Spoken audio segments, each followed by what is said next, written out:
അമ്മ മാതാവിന് മേശോയ്ക്കും 1000 നന്ദി. എൻ്റെ പേര് ഡോക്ടർ റോസിൻ ജോസഫ്. ഞാനൊരു ഗൈനക്കോളജിസ്റ്റാണ്.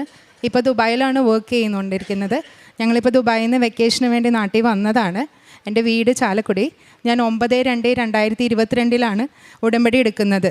എൻ്റെ മോൻ്റെ ഒരു ഇതിന് വേണ്ടിയിട്ടായിരുന്നു. അന്ന് ഞാൻ അവൻ്റെ സാക്ഷ്യം ഓൾറെഡി പറഞ്ഞതാണ്.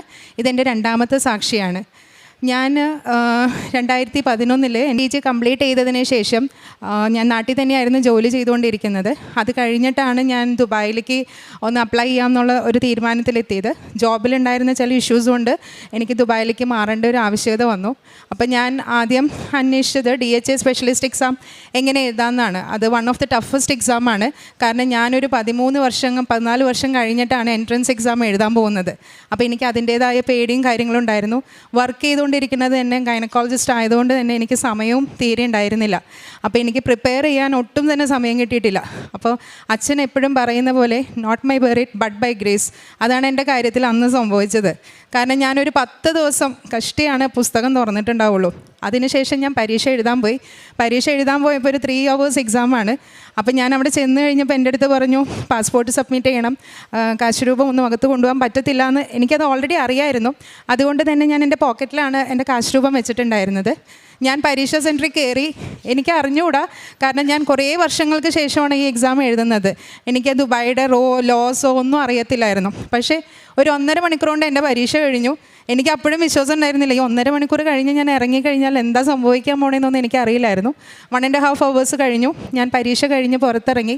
അത് കഴിഞ്ഞ് ഒരു 2 ദിവസം കഴിഞ്ഞപ്പോൾ എനിക്ക് റിസൾട്ട് വന്നപ്പോൾ ഞാൻ പാസ്സായി. അപ്പം ഞാൻ DHA സ്പെഷ്യലിസ്റ്റ് എക്സാം ഫസ്റ്റ് അറ്റംപ്റ്റിൽ തന്നെ പാസ്സാവുക എന്ന് പറഞ്ഞാൽ അതൊരു വലിയ അനുഗ്രഹം തന്നെയായിരുന്നു. അത് കഴിഞ്ഞ് ഞാനത് ഉടമ്പടിയിൽ എൻ്റെ 2ാമത്തെ പുതുക്കലിന് ഞാൻ വെച്ചിരുന്ന ഒരു നിയോഗമായിരുന്നു. പിന്നെ എനിക്കുണ്ടായിരുന്ന പ്രശ്നം എന്താണെന്ന് വെച്ചാൽ ഞാൻ ആദ്യമായിട്ടാണ് അബ്രോഡിൽ വർക്ക് ചെയ്യാൻ പോകുന്നത്. പഠിച്ചത് ബാംഗ്ലൂർ ആയിരുന്നെങ്കിലും അബ്രോഡിൽ ഫസ്റ്റ് ടൈമാണ്. ദുബായ് പോലെയുള്ളൊരു സിറ്റി ഞാൻ ആദ്യമായിട്ട് പോകുന്നു. എനിക്ക് ഒന്നും അറിഞ്ഞുകൂടാ, ആരും ഇല്ല അവിടെ ഹെൽപ്പ് ചെയ്യാൻ. പക്ഷേ എനിക്ക് നല്ലൊരു ക്ലിനിക്കിൽ തന്നെ ജോലി കിട്ടി. അപ്പോൾ എൻ്റെ നെക്സ്റ്റ് ഓപ്ഷൻസ്, എനിക്ക് പ്രശ്നങ്ങളുണ്ടായിരുന്നത് എനിക്ക് അപ്പാർട്ട്മെൻറ്റ് വേണമായിരുന്നു. കാരണം എനിക്ക് മക്കളെ നോക്കാൻ ചേച്ചീനെ കൊണ്ടുപോകണമായിരുന്നു. അപ്പോൾ അവിടുത്തെ നിയമപ്രകാരം 2 bedroom അപ്പാർട്ട്മെൻറ്റ്സ് ഇല്ലാണ്ട് എനിക്ക് സ്പോൺസർ ചെയ്യാൻ പറ്റത്തില്ല. പിന്നത്തെ പ്രശ്നം എന്താണെന്ന് വെച്ച് കഴിഞ്ഞാൽ ദുബായിൽ ഞാൻ വർക്ക് ചെയ്യുന്നത് കരാമയിലാണ്. കരാമയിൽ ഒരു അപ്പാർട്ട്മെൻറ്റിൻ്റെ കോസ്റ്റ് വരുന്നത് ഏകദേശം സ്റ്റുഡിയോ അപ്പാർട്ട്മെൻറ്റിന് തന്നെ വളരെ എക്സ്പെൻസീവാണ്. അപ്പോൾ 2 bedroom അപ്പാർട്ട്മെൻറ്റ് എനിക്ക് ചിന്തിക്കാവുന്നതിലപ്പുറമായിരുന്നു. ആ സമയത്താണ് ഞാൻ ജസ്റ്റ് വെറുതെ ഒന്ന് ആഡ് നോക്കിയേ ഉള്ളൂ. അപ്പോൾ എനിക്ക് വളരെ ചീപ്പായിട്ടൊരു 2 bedroom അപ്പാർട്ട്മെൻറ്റ് വിത്തിൻ 1 month ഇതിൻ്റെ ലീസിൻ്റെ ഉള്ളിൽ എനിക്ക് കിട്ടി. പിന്നെ പ്രശ്നം വന്നത് ഈ അപ്പാർട്ട്മെൻറ്റ് കിട്ടി, പക്ഷേ എനിക്ക് എമിറേറ്റ്സ് ID കിട്ടാൻ വേണ്ടി അപ്പോൾ നൊയമ്പിൻ്റെ സമയമായ കാരണം എമിറേറ്റ്സ് ID പിന്നെയും വൈകി. എമിറേറ്റ്സ് ID വൈകിയപ്പോൾ തന്നെ ഞാൻ അവിടുത്തെ അപ്പാർട്ട്മെൻറ്റിൻ്റെ അവരുടെ ഓണറെ ചെന്ന് കണ്ട് സംസാരിച്ചു. സാധാരണ രീതിയിൽ ഒരു ലേഡി തന്നെ പോകുന്നു. അവിടെ ചെന്ന് കഴിഞ്ഞപ്പോൾ എനിക്ക് അറിയില്ലായിരുന്നു അവർ സമ്മതിക്കുമോ, 1 മാസത്തിൻ്റെ എനിക്കൊരു ഗ്യാപ്പ് തരുമോ. എനിക്ക് ചെക്ക് ബുക്ക് കിട്ടിയിട്ടില്ല, എൻ്റെ ഡോക്യുമെൻറ്റ്സ് ഒന്നും റെഡി ആയിട്ടില്ല. പക്ഷേ ഒരു നല്ലൊരു മനുഷ്യനായിരുന്നു. മാതാവ് സഞ്ചാരി മാതാവാന്ന് പറയുന്നതിൻ്റെ ഉത്തമ ഉദാഹരണമാണ് ഞാൻ. കാരണം ഞാൻ എവിടെ ചെന്ന് കഴിഞ്ഞാലും അതിന് മുമ്പ് അവിടെ കാര്യങ്ങളെല്ലാം റെഡിയായിരുന്നു. എനിക്കൊന്നും തന്നെ ചെയ്യേണ്ടി വരാറില്ല. അവിടെ ചെന്ന് കഴിഞ്ഞപ്പോൾ അതിൻ്റെ ഡയറക്ടർ എൻ്റെ അടുത്ത് പറഞ്ഞു, ഡോക്ടറല്ലേ, കുഴപ്പമില്ല, സ്പെഷ്യലിസ്റ്റ് അല്ലേ, നിങ്ങൾ ഒറ്റയ്ക്കാണെന്നുള്ള പേടിക്കൊന്നും വേണ്ട, ഡോക്ടർക്ക് എത്ര സമയം വേണമെങ്കിലും ഞങ്ങൾ തരാം, ഒന്നും ചെയ്യണ്ട, പേയ്മെൻറ്റ് ഒന്നും ചെയ്യണ്ട, 2 മാസം കഴിഞ്ഞിട്ടാണ് എമിറേറ്റ്സ് ID കിട്ടണമെങ്കിൽ ആ സമയത്ത് ഡോക്ടർ ചെക്ക് സബ്മിറ്റ് ചെയ്താൽ മതി എന്ന് പറഞ്ഞു. എനിക്ക് അതിൽ വരെ ഒരു അനുഗ്രഹം കിട്ടാനുണ്ടായിരുന്നില്ല. അത് കഴിഞ്ഞ് പിന്നെ മക്കളെ കൊണ്ടുവരാൻ എനിക്ക് അതിൻ്റെ സ്പോൺസർഷിപ്പിനും അതിൻ്റേതായ ബുദ്ധിമുട്ടുകളുണ്ടായിരുന്നു. സ്പോൺസർഷിപ്പ് കഴിഞ്ഞ് കുട്ടികളുടെ സ്കൂളിംഗ് ആയിരുന്നു അടുത്ത ബുദ്ധിമുട്ട്. അപ്പോൾ എനിക്ക് എപ്പോഴും കുട്ടികളുടെ അടുത്ത സ്കൂൾ വേണമെന്നൊരു ആഗ്രഹം ഉണ്ടായിരുന്നു. എൻ്റെ ക്ലിനിക്കിൻ്റെ ജസ്റ്റ് ഓപ്പോസിറ്റ് എനിക്ക് അവിടെ ജനൽ തുറന്നു കഴിഞ്ഞാൽ കാണാവുന്ന ഒരു സ്കൂളിൽ ഇവർക്ക് 2 പേർക്കും അഡ്മിഷൻ കിട്ടി. അതിൻ്റെ തൊട്ടപ്പുറത്താണ് ഞങ്ങളുടെ അപ്പാർട്ട്മെൻറ്റ്. ഒരു 500 meters ഡിസ്റ്റൻസിൽ, ഞങ്ങൾക്ക് വോക്കബിൾ ഡിസ്റ്റൻസിലാണ് ഞങ്ങളുടെ അപ്പാർട്ട്മെൻറ്റ് ഉണ്ടായിരുന്നത്. പിന്നെ മക്കൾ അവിടെ ജോയിൻ ചെയ്തപ്പോൾ ഇവർ CBSE സിലബസിലായിരുന്നു മൂത്ത മോൻ പഠിക്കുന്നുണ്ടായിരുന്നത്. അവിടെ ചെന്ന് കഴിഞ്ഞപ്പോൾ ഉണ്ടായിരുന്ന സ്കൂളിൽ അത് UK സിലബസാണ്. സിലബസ് ചേഞ്ച് ആയപ്പോൾ അവന് ബുദ്ധിമുട്ടുണ്ടാവുമെന്ന് എനിക്ക് നല്ല രീതിയിലുള്ള പേടിയുണ്ടായിരുന്നു. എന്നും ഞങ്ങൾ രാവിലെ പ്രാർത്ഥിക്കാണ്ട് മക്കളെ ഞാൻ സ്കൂളിൽ വിടാറില്ല. പ്രാർത്ഥിച്ച് സ്കൂളിൽ വിട്ട് കഴിഞ്ഞ് കഴിഞ്ഞാൽ മാതാവ് എപ്പോഴും അവരെ കൂടെയുണ്ടെന്ന് എനിക്കറിയാം. കാരണം അവൻ എപ്പോഴും നല്ല രീതിയിലാണ് പഠിക്കുന്നത്. എല്ലാ എക്സ്ട്രാ കരിക്കുലർ ആക്ടിവിറ്റീസിലും നന്നായിട്ടാണ് അവൻ പെർഫോം ചെയ്തുകൊണ്ടിരിക്കുന്നത്. ചെറിയ മോൻ എനിക്ക് മാതാവ് തന്ന അനുഗ്രഹമാണ് ഈ മോൻ. എനിക്കൊരു 38-39 ഇയേഴ്സിൽ എനിക്ക് ഒത്തിരി കോംപ്ലിക്കേഷൻസ് ഉണ്ടായ സമയത്ത് മാതാവ് തന്ന മോനാണിത്. ഇവന് 4 വയസ്സായി. ഞാൻ അവിടെ FS1 അതായത് പ്രീ KGയിൽ ജോയിൻ ചെയ്യിപ്പിച്ചു. ഇവിടെ ആകുമ്പോൾ സ്കൂളിൽ പോകാത്ത മകനാണ്. അവിടെ ചെന്ന് കഴിഞ്ഞപ്പോൾ എന്നെ മാറി നിന്നുകൊണ്ടായിരിക്കാം അവൻ സ്കൂളിൽ ആരോടും സംസാരിക്കുന്നുണ്ടായിരുന്നില്ല, എഴുതുന്നില്ല. അപ്പോൾ ടീച്ചേഴ്സ് മൂത്ത ആളോട് പറഞ്ഞു അവനൊന്നും എഴുതുന്നില്ല, സംസാരിക്കുന്നില്ല, അമ്മയോട് പറയണമെന്ന് പറഞ്ഞു. ഞാൻ ചെന്ന് കഴിഞ്ഞപ്പോൾ അവിടെ എങ്ങനെയാണെന്ന് വെച്ച് കഴിഞ്ഞാൽ UK സിലബസിനൊരു പ്രത്യേകതയുണ്ട്. കുട്ടികൾ ശരിക്കും എഴുതുന്നില്ല, വായിക്കുന്നില്ലെങ്കിൽ അവരെ സ്പെഷ്യൽ ചൈൽഡ് എന്നായിട്ട് കാറ്റഗറൈസ് ചെയ്ത് പോകും. അപ്പോൾ അത് കഴിഞ്ഞ് കഴിഞ്ഞാൽ പിന്നെ അവനത് ബ്രിങ്ങപ്പ് ചെയ്യാൻ ഭയങ്കര ബുദ്ധിമുട്ടുള്ളൊരു കാര്യമാണ്. അപ്പം ഞങ്ങൾ എന്താ ചെയ്യേണ്ടതെന്ന് എനിക്ക് ആകെ കൺഫ്യൂഷനായിരുന്നു. അപ്പം ഞാൻ വിചാരിച്ചു വന്ന മാതാവിൻ്റെ ഉപ്പിട്ട് ഞങ്ങൾക്കൊന്ന് പ്രാർത്ഥിക്കാമെന്ന് വിചാരിച്ചു. ഞങ്ങൾ രണ്ടുപേരും, എൻ്റെ ചേച്ചി ഉണ്ടായിരുന്നു ഞങ്ങളുടെ കൂടെ, ഇവരെ നോക്കുന്ന ചേച്ചി, ഞങ്ങൾ രണ്ടുപേരും കൂടി വിശ്വാസ പ്രമാണം ചൊല്ലി ഉപ്പിട്ട് പ്രാർത്ഥിച്ചു. പിന്നെ ഇതുവരെ അവനെക്കുറിച്ച് ഒരു കംപ്ലൈൻറ്റും എനിക്ക് കിട്ടിയിട്ടില്ല. നന്നായി സംസാരിക്കും, നന്നായി പഠിക്കും, രണ്ടുപേരും നന്നായിട്ടാണ് ഇപ്പോൾ പെർഫോം ചെയ്തുകൊണ്ടിരിക്കുന്നത്. ഇതെല്ലാം ഉടമ്പടിയിൽ ഇരിക്കുന്ന സമയത്തായിരുന്നു. ഇത് കഴിഞ്ഞ് ഞാൻ ദുബായിലായതുകൊണ്ട് ഞാൻ പിന്നെ വന്നത് ഡിസംബറിലായിരുന്നു.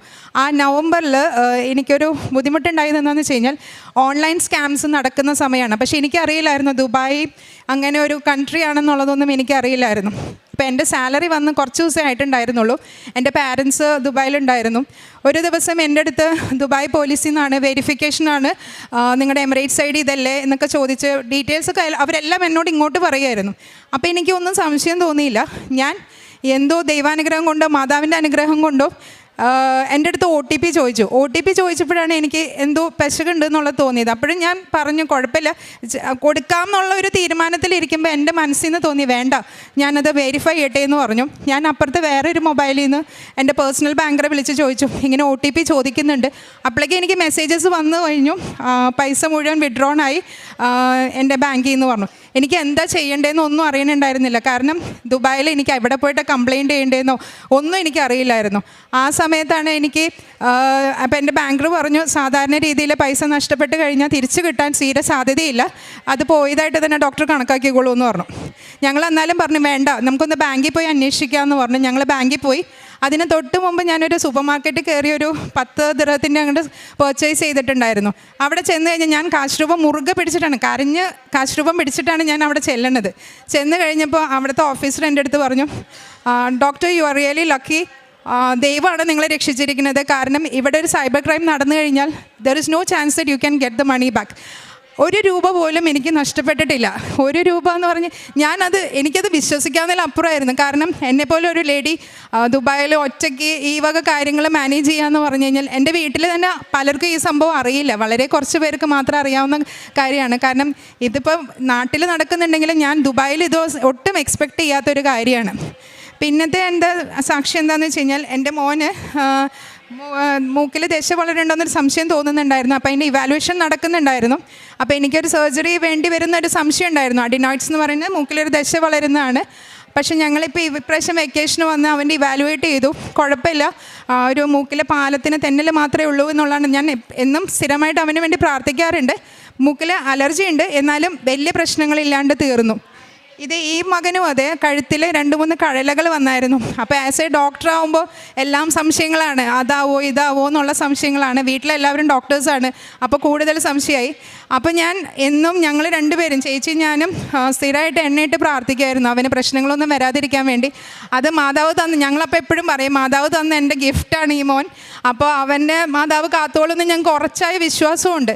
ഞാൻ ബ്ലഡ് ടെസ്റ്റൊക്കെ ചെയ്ത് നോക്കി, എല്ലാം നോർമലായിട്ടാണ് വന്നിരിക്കുന്നത്. അപ്പോൾ എൻ്റെ അടുത്ത് പറഞ്ഞത് നിങ്ങൾ സംശയിക്കുന്ന രീതിയിൽ ഒന്നുമില്ല, അതൊരു ഡാൻഡ്രഫ്, അതായത് താരൻ്റെ ബുദ്ധിമുട്ട് കൊണ്ട് കുഞ്ഞുങ്ങൾക്ക് വരുന്ന ഒരു പ്രശ്നം മാത്രമാണ്, അതിന് ടെൻഷൻ അടിക്കേണ്ട എന്നാണ് എന്നോട് പറഞ്ഞിരിക്കുന്നത്. എനിക്ക് വേറെയും കുറേ അനുഭവങ്ങൾ ഉണ്ടായിട്ടുണ്ട്. പക്ഷേ സാക്ഷ്യം പറയാൻ വേണ്ടി എൻ്റെ അപ്പനെയും അമ്മേനെ ഇങ്ങോട്ട് കൊണ്ടുവരണം. അപ്പോൾ അവർ അടുത്ത പ്രാവശ്യം വരുമ്പോൾ ഞാൻ അടുത്ത സാക്ഷ്യം പറയുന്നതായിരിക്കും. പ്രേക്ഷിത പ്രവർത്തനങ്ങളായിട്ട് ഞാൻ പറഞ്ഞ പോലെ ഞാനിപ്പോൾ ദുബായിലാണ് വർക്ക് ചെയ്യുന്നത്. അതുകൊണ്ട് തന്നെ എൻ്റെ പേഷ്യൻസിൻ്റെ അടുത്ത് ഞാൻ അങ്ങോട്ട് ചോദിക്കാറുണ്ട്, നിങ്ങൾ വിശ്വസിക്കുന്നുണ്ടോ? എനിക്കിതൊക്കെയാണ് അനുഭവങ്ങൾ ഉണ്ടായിട്ട്. എനിക്ക് കുറേ വർഷങ്ങളായിട്ട് മാതാവിൻ്റെ അനുഭവങ്ങളുള്ളതാണ്. എൻ്റെ ക്ലിനിക്കിലെ OPയിൽ മാതാവിൻ്റെ രൂപമുണ്ട്. അവരോട് ഞാൻ പറയാറുണ്ട്, നിങ്ങൾ വിശ്വസിക്കുന്നുണ്ടെങ്കിൽ നിങ്ങൾ മാതാവിനോട് പ്രാർത്ഥിച്ച് നോക്കൂ, ലൈറ്റ് എ കാൻഡിൽ പ്രെയർ ഇട്ട് നോക്കൂന്ന്. ഞാനിപ്പോൾ വരണേന് മുമ്പ് എൻ്റെ 2 പേഷ്യൻസ് എന്നെ വിളിച്ച് പറഞ്ഞായിരുന്നു, മാഡം ഞങ്ങൾ പ്രഗ്നൻ്റ് ആയിട്ടുണ്ട്, മാഡം പ്രാർത്ഥിക്കണം. ഞാൻ ലൈറ്റ് കാൻഡിൽ ഇടാൻ പറഞ്ഞ 2 പേഷ്യൻസ് ആയിരുന്നു അവർ. എനിക്ക് അതിൽ പരം സന്തോഷമൊന്നുമില്ല. കാരണം ഞാൻ ഒട്ടും വിചാരിക്കാതെ അവരും നമ്മളിലേക്ക്, കാരണം ഞങ്ങൾക്ക് അവിടെ കുറേ റെസ്ട്രിക്ഷൻസ് ഉണ്ട്, എല്ലാം പ്രേക്ഷിത പ്രവർത്തനം ചെയ്യാനൊക്കെ റെസ്ട്രിക്ഷൻസ് പേഷ്യൻസ് ഉണ്ട്. അപ്പോൾ അതുകൊണ്ട് തന്നെ ഞാൻ പേഷ്യൻസിൻ്റെ അടുത്താണ് കൂടുതലായിട്ട് പ്രേക്ഷിത പ്രവർത്തനം ചെയ്തുകൊണ്ടിരിക്കുന്നത്. പിന്നെ ഞങ്ങൾക്ക് കാരുണ്യ പ്രവർത്തികളായിട്ട് ഞാനൊരു ഫിക്സഡ് എമൗണ്ട് എല്ലാ മാസവും സഹായിക്കാറുണ്ട്. പിന്നെ കുട്ടികളെ പഠിപ്പിക്കാനാണെങ്കിലും ഞാൻ എൻ്റെ പരമാവധി ശ്രമിക്കുന്നുണ്ട്. എൻ്റെ ഒരു ഇതുവരെയുള്ളതിൽ എനിക്ക് എപ്പോഴും മാതാവ് എപ്പോഴും കാവലായിട്ട് നിന്നിട്ടുണ്ട്. ഞാൻ ഒറ്റയ്ക്കാണെങ്കിലും മക്കളും മാത്രമേ ഉള്ളൂവെങ്കിലും അവിടെ എല്ലാ കാര്യങ്ങൾക്കും മാതാവ് മുന്നിട്ട് നിൽക്കും. എനിക്ക് പ്രശ്നങ്ങളില്ല എന്നല്ല, പ്രശ്നങ്ങൾ വരും, പക്ഷേ അത് എങ്ങനെയൊക്കെ മാറിപ്പോണേന്ന് എനിക്ക് അറിഞ്ഞുകൂടാ. ഞാൻ ചിന്തിക്കുന്നതിന് മുമ്പ് തന്നെ ആ പ്രശ്നങ്ങൾ മാറിയിട്ടുണ്ടാവും. അതുകൊണ്ട് തന്നെ മാതാവിനും ഈശോയ്ക്കും തിരുക്കുമാരനും 1000 നന്ദി. ഹോസിയ പ്രവാചകൻ്റെ പുസ്തകം 14-ാം അധ്യായം 8-ാം തിരുവചനം. നിനക്ക് ഉത്തരമരുളുന്നതും നിന്നെ സംരക്ഷിക്കുന്നതും ഞാനാണ്. നിത്യഹരിതമായ സരള മരം പോലെയാണ് ഞാൻ. നിനക്ക് ഫലം തരുന്നത് ഞാനാണ്. ജ്ഞാനമുള്ളവൻ ഇക്കാര്യങ്ങൾ മനസ്സിലാക്കട്ടെ. പരിശുദ്ധാത്മാവിൻ്റെ ഒരു വലിയ ദാനമാണ് ജ്ഞാനവും വിജ്ഞാനവും എന്നറിയാം. അറിവ്, ജ്ഞാനം, വിജ്ഞാനം നമുക്കറിയാം.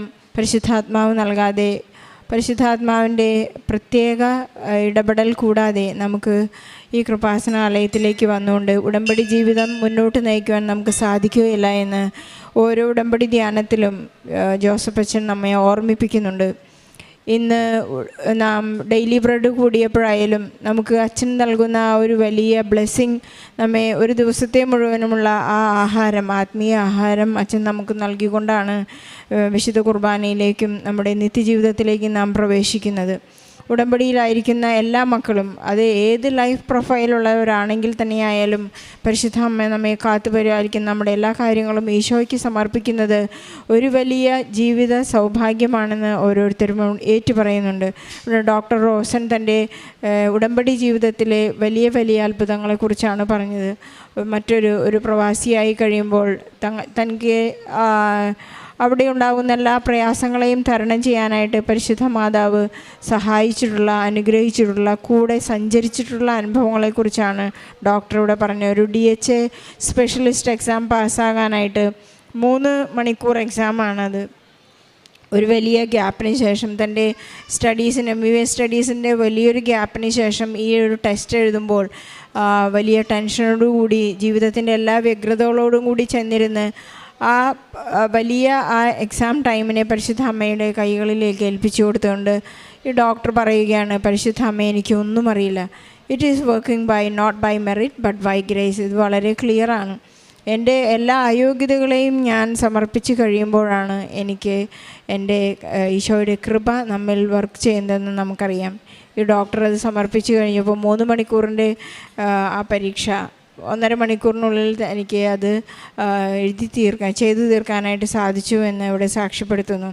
നമുക്കറിയാം പരിശുദ്ധ അമ്മ 2004 ഈ അൾത്താരയിൽ പ്രത്യക്ഷപ്പെട്ടപ്പോൾ ക്ലോക്ക് പിടിച്ചുകൊണ്ടാണ്, സമയം കാണിച്ചുകൊണ്ടാണ് പരിശുദ്ധ അമ്മ പ്രത്യക്ഷപ്പെട്ട് പറഞ്ഞത്, ദുരന്തമുണ്ടാകാൻ പോകും. നമ്മുടെ എല്ലാ ചെറുതും വലുതുമായ നമ്മെ അസ്വസ്ഥതപ്പെടുത്തുന്ന എല്ലാ കാര്യങ്ങളും തന്നെ ദുരന്തങ്ങളാണ് നമുക്കറിയാം. സമയച്ചുരുക്കത്തിൻ്റെ അമ്മ നമുക്ക് പ്രത്യക്ഷപ്പെട്ടുകൊണ്ട് നമ്മുടെ ജീവിതത്തിലേക്ക് കടന്നു വന്നുകൊണ്ട് നമ്മെ ആശ്വസിപ്പിക്കുന്ന സാക്ഷ്യങ്ങളാണ് നാം കേൾക്കുന്നത്. ഈ ഡോക്ടർ റോസൻ്റെ കുടുംബത്തിൽ മക്കൾക്കുണ്ടാകുന്ന എല്ലാ സൗഖ്യങ്ങളും, അവരുടെ ബിഹേവിയറൽ മാനേഴ്സ്, അവർക്കുണ്ടാകുന്ന എല്ലാ സ്വസ്ഥതകളിലെല്ലാം ഇവിടുത്തെ ഉടമ്പടി വസ്തുക്കൾ ഉപയോഗിച്ചുകൊണ്ട് തന്നെ ഈ കുടുംബത്തെ പരിശുദ്ധ അമ്മ സംരക്ഷിക്കുന്നു.